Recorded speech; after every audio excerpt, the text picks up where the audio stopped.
changing your life one story at a time. This is the Chicken Soup for the Soul podcast with Editor-in-Chief Amy Newmark. Hey, it's Amy Newmark with your daily dose of Chicken Soup for the Soul inspiration to make you simply happy. It's Friend Friday, and today we're going to talk to someone who knows a lot about how to be happy. And she's going to share some ideas about how to reduce holiday stress, which is one of my absolute favorite topics. And this is the perfect time of year for it, as we are a couple of weeks away from Christmas. So, Dr. Elizabeth Lombardo, welcome to the show. Thanks so much for having me. It's great to be here. So Elizabeth and I were introduced by a mutual friend, and then as we were talking, we realized that Elizabeth's mother was my son's teacher in elementary school, which was a real coincidence since Elizabeth now lives halfway across the country from where I live. It is crazy, and it was a couple of years ago, too. When my son was in your mother's when my class? mom was his teacher.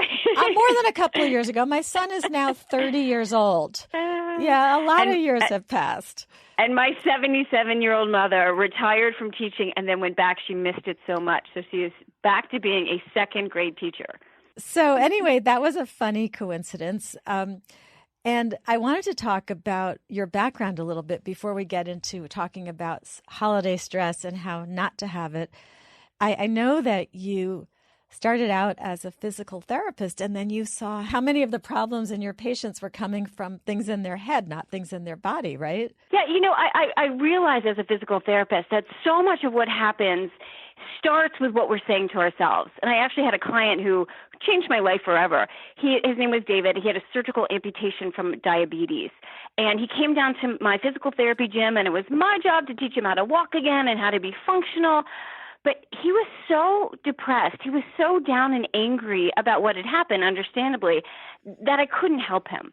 And afterwards, we had rounds where the doctors and nurses all talk about the patients, and everyone decided he was depressed. And the attending physician said, I'm going to prescribe him Prozac. And it was right then and there, it was almost like the heavens opened up and said, Elizabeth, this is your mission, to help people like David, because medication definitely has a place.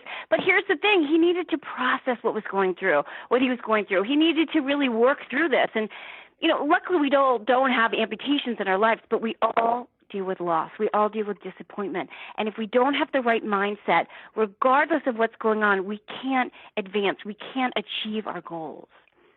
Yeah, and I think that makes a lot of sense. Prozac would just mask the symptoms and would never allow him to actually deal with the amputation and kind of put it in its right place in his mind. Exactly. And regardless of how good of a physical therapist I was, and I was pretty good, I could not help him when he had this mindset. So it really had to start in his mind. And really, when we think about any challenge that we have in our lives, it has to start with our own mindset, with what we're saying to ourselves in order for us to take the steps that we need to. So I know you then became a psychologist, and you've had all kinds of training, and you are a highly sought after speaker, and you appear on media all the time. I mean, I know you're constantly on the national morning shows, Today's Show. You're in media outlets. I see your name everywhere, so I'm very happy to have you on our show today. I know in your bio it says that Shaquille O'Neal says, Dr. Lombardo is my head coach for happiness. So that's what I want to talk about today, is how we keep our happiness going during the stressful holiday period. Because it can be stressful, but here's the beautiful thing. It does not have to be stressful. If you were to ask me what's the number one cause of stress over the holidays, and I think you agree with me on this, it's perfectionism. Perfectionism, it's that all or nothing mentality. Something has to be perfect or else it's a failure. And we put all this stress on ourselves to find the perfect gift and have the perfect meal and have the perfect family, even though they've never really gotten along. And that's a stress that we do not need.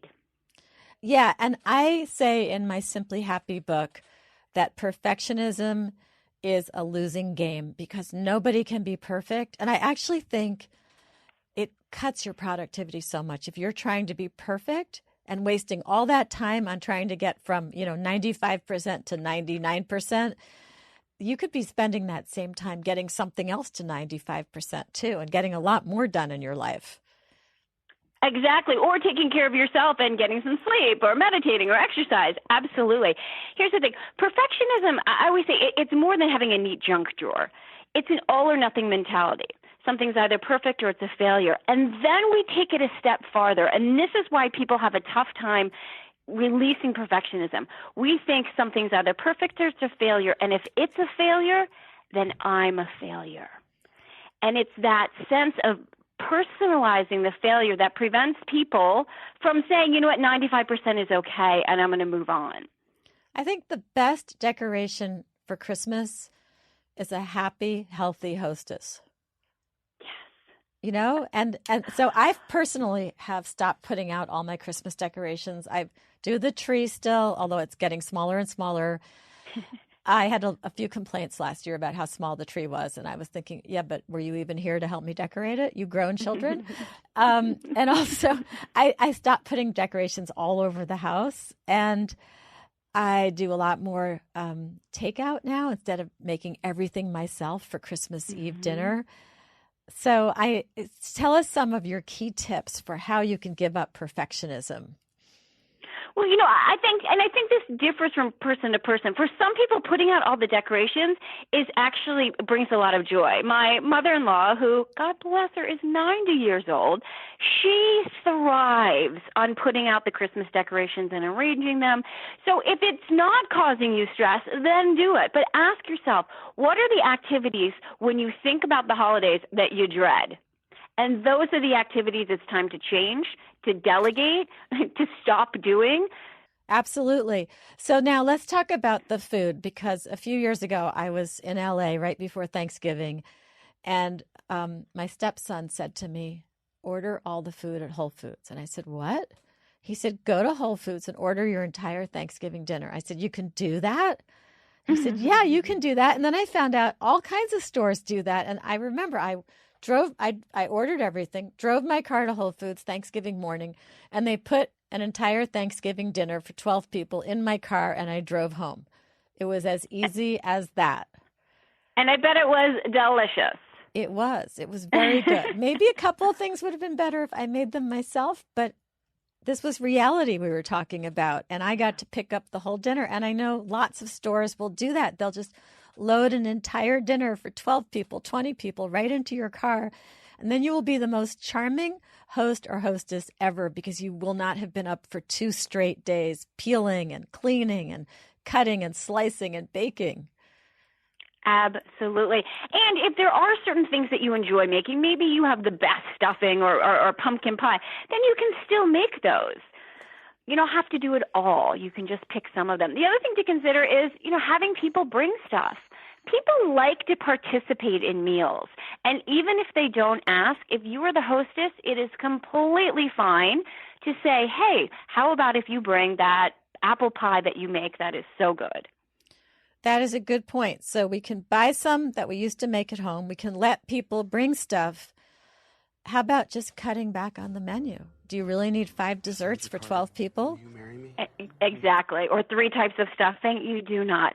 Think about what the purpose is. The purpose is to have family and friends together and enjoying each other's company, being grateful for the blessings and the experiences that you have. You can do that with 1 dessert. You can do that with no desserts.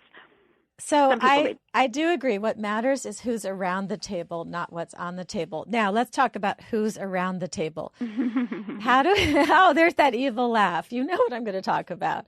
Yes, drunk Uncle Alfred. Yeah, or passive-aggressive Pat, or whoever it is. Yeah. How do we deal? Look, I talk all the time about how you can get toxic people out of your life. You don't have to keep all your, quote, friends. You can keep the friends who make you happy, but you don't have those choices with relatives. So what's your recommendation for how people deal with the stress of having certain people around the table who maybe are not as simpatico as other people?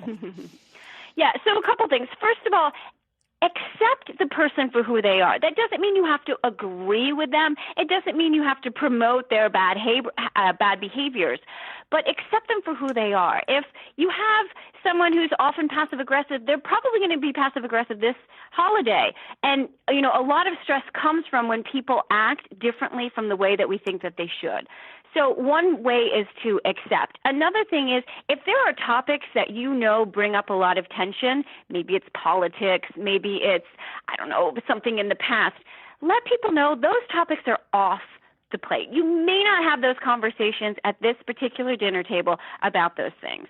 And then a third thing is have activities, certain things that people can do. If you need a break, maybe you go out and do some dishes, which may not be your favorite, but getting away from passive-aggressive Pat, that might be a positive thing. Have activities to do as a family. Maybe it's watching the game or watching a movie, going out for a walk, so that people are doing things as opposed to just sitting there having conversations that may go south.